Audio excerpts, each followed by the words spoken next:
This is Mike Finnerty of the Sure West Sports Show, and the following clip has been brought to you by the Sure West Sports Show, airing on SureWestSports.com.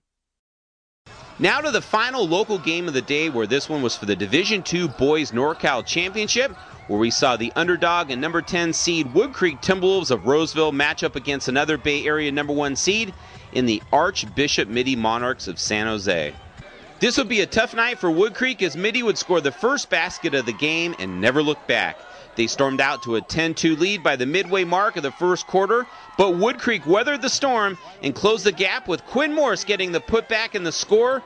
That was followed short time later by a John Pesca jumper in the key that cut it to a 6-point game. And then it would be Pesca one more time as he goes with the fadeaway shot. The ball bounces around the rim before finally settling in, and that would send this game to the second quarter, with Mitty holding a 16-12 advantage. Archbishop Mitty pushed the lead to as high as 13 points in the second quarter, but this basket by Murphy would cut the Mitty lead to 35-25 by halftime. Unfortunately for Woodcreek, Mitty would blow the doors off this game in the second half, and it began with a 19-4 run to start the third quarter. That would only continue to grow in the fourth, as Archbishop Mitty of San Jose would go on to roll Woodcreek by a score of 67-44, punching their ticket to Saturday's Division II State Championship game. And after this one, I had a chance to speak to Woodcreek head coach Paul Hayes, who as usual was all class in defeat. All right, Paul, tough D2 game, but a great season for your team overall. Talk about this season as you kind of reflect, and maybe some high moments for you this year. I'm so proud of the kids. We started at the postseason in full strength, and then we just ran into a couple late injuries, but they rebounded very well. They rebounded after that Antelope game, went on the road, won 3 real tough road games. Traveling a couple 3 hours 2 times, and then coming back and playing a team they just lost a week before and got after it. And to get to this game after that is tremendous.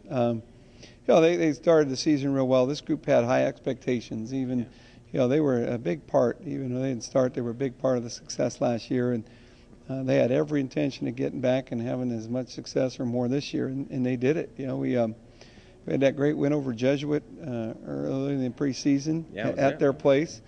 And then a good win, the Rockland tournament, got through and got after 2 old nemesis, Delora and Oakmont. And then you opened up league with a real nice win at over Granite Bay, who's a tremendous Division I team, and kept fighting. Like I said, we've talked before, this group of seniors and winning over 100 games in 4 years. I told them after the game, I said, that's going to be tough to match. Yeah. Well, you look back this year, at what point, let me ask you this, at what point did you know that this team would have the potential to go this far? Was it really when you first started, or was there a particular game during the season where you said, you know what, we might go as far as we went last year? Well, the win over Jesuit was definitely a bellwether. I mean, Jesuit's always one of the stronger programs in the area, and they had a great team this year, and so that was big. But prior to the season starting, as I mentioned, I've had this group as JV players, so I knew how good they were, and I knew their strengths, and we got a nice little supporting cast that joined them, and so I was hoping we could make this run, and I thought they definitely had the capability to do it. And you got Devin at point guard, and John and Jamie and Sam have all been playing together 4 years and were big contributors last year. So from the beginning, I had an inkling we could do this. And then as the season went on, key wins over Jesuit and then Granite Bay, and as we got in the postseason.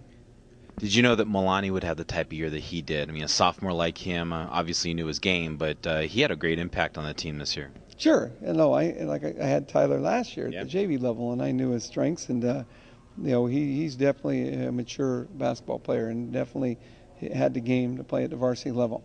And it just developed over the last season. Developed over the season, and he passes the ball well. He's got more of a game. A lot of people just look at him as a scorer, but he was a tremendous defender, passed the ball well, and I look forward to coaching him the next 2 years. Well, Paul, just want to congratulate you still on yet another great season. And I know the loss is tough, but I'm sure once that gets behind you, everyone will look back and realize it was a great season. Congratulations. Well, thank you. Thank you. I appreciate it, and congratulations to the kids. They did a great job. They deserve it.